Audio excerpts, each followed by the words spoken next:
Hi, ഇന്ന് കറിക്ക് മത്തിയാണ് കെട്ടിയത്. നല്ല മുഴുത്ത മത്തിയാണ്. ജോലിയൊക്കെ കഴിഞ്ഞ് ഞാനിപ്പോൾ വന്നതേ ഉള്ളൂ. ഇപ്പോൾ നമ്മൾ കറി വെക്കാൻ പോയാണ് മത്തിക്കറി.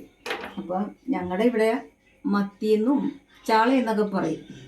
നിങ്ങളുടെ നാട്ടിൽ എന്താണ് ഇതിന് പറയണമെന്ന് എനിക്കറിയില്ല. ചിലർ മത്തിയെന്ന് മാത്രമേ പറയുള്ളൂ. ഇവിടെ കൂടുതൽ ആൾക്കാർ ചാളയെന്നാണ് പറയണത്. നിങ്ങളുടെ നാട്ടിൽ എന്താണ് പറയണമെന്ന് വെച്ചാൽ കമൻറ്റ് ബോക്സിൽ അറിയിക്കണേ. അപ്പോൾ നമുക്ക് സ്റ്റൗ കത്തിച്ച് തുടങ്ങാം.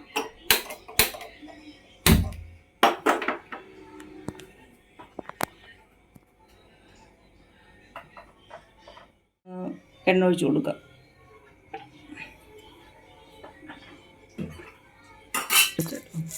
അപ്പോൾ നമുക്ക് എണ്ണ ചൂടായിട്ടുണ്ട്, കുറച്ച് ഉലുവായിട്ട് കൊടുക്കാം.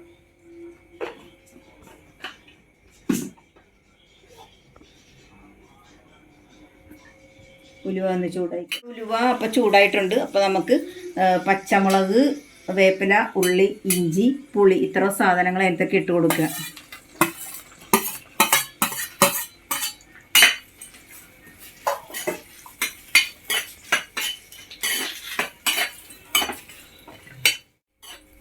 ഇവിടെയൊക്കെ ഭയങ്കര മഴയായിരുന്നു.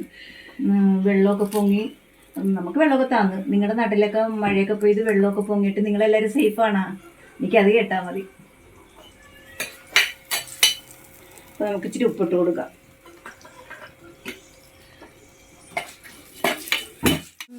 ഉള്ളിയും പച്ചമുളകൊക്കെ ഒന്ന് വാഴിട്ടുണ്ട്. അപ്പോൾ നമുക്ക് തക്കാളി ഇട്ട് കൊടുക്കാം. തക്കാളിയും കൂടി, മത്തിയല്ലേ, തക്കാളിയും കൂടി ഇടുമ്പോഴേ നല്ല ടേസ്റ്റ് ആയിരിക്കും. ഞാൻ എല്ലാത്തിനൊന്നും തക്കാളി ഇടാറില്ല. മത്തിയൊക്കെ വട്ടുമ്പോൾ തക്കാളിയൊക്കെ ഇടും.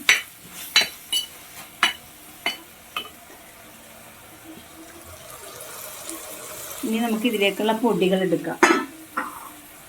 അപ്പോൾ മുളക് പൊടി, ഇത് കാശ്മീരി മുളക് പൊടിയാണ് കേട്ടോ. ഞാൻ 2 ടീസ്പൂൺ എടുക്കുന്നു. 1 ടീസ്പൂൺ മഞ്ഞൾപ്പൊടി,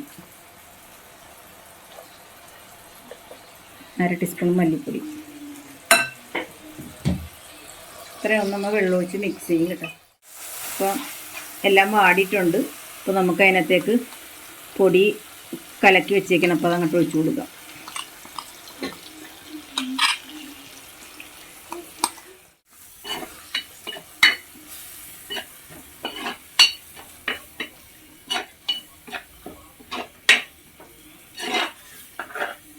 ഇതൊക്കെ ഒന്ന് ചെറുതായിട്ട് അതിൻ്റെ പച്ചമണമൊക്കെ പോയി ഒന്ന് നല്ലോണം വാടണം. പൊടി മൂത്താലേ നമുക്ക് തേങ്ങാപ്പാൽ ഒഴിക്കാൻ പറ്റുള്ളൂ.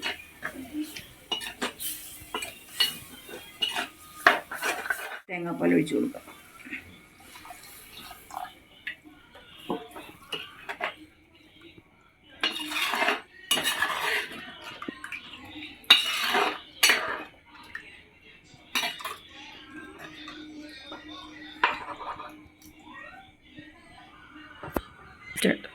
അപ്പം നമ്മുടെ കറി അവിടെ നിന്ന് അരപ്പ് തിളക്കട്ടെ. അരപ്പ് തിളച്ച് വന്നിട്ട് കറി അരപ്പ് തിളച്ച് വന്നിട്ട് നമുക്ക് മീനിടാം. എൻ്റെ വീഡിയോസ് കാണുന്ന ആരും എനിക്ക് സബ്സ്ക്രൈബ് ചെയ്യുന്നില്ല. സബ്സ്ക്രൈബ് നിങ്ങൾ ചെയ്താലേ എനിക്ക് പുതിയ പുതിയ വീഡിയോസൊക്കെ ഇടാൻ പറ്റുള്ളൂ, അതിനുള്ള പ്രചോദനം കിട്ടുള്ളൂ. അപ്പോൾ നിങ്ങളെല്ലാവരും എനിക്ക് സബ്സ്ക്രൈബ് ചെയ്യണം.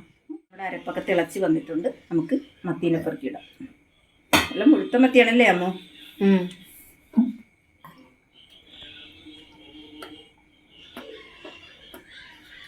നടുവന്നത്തിന് മുട്ടയൊക്കെ ഉണ്ട്.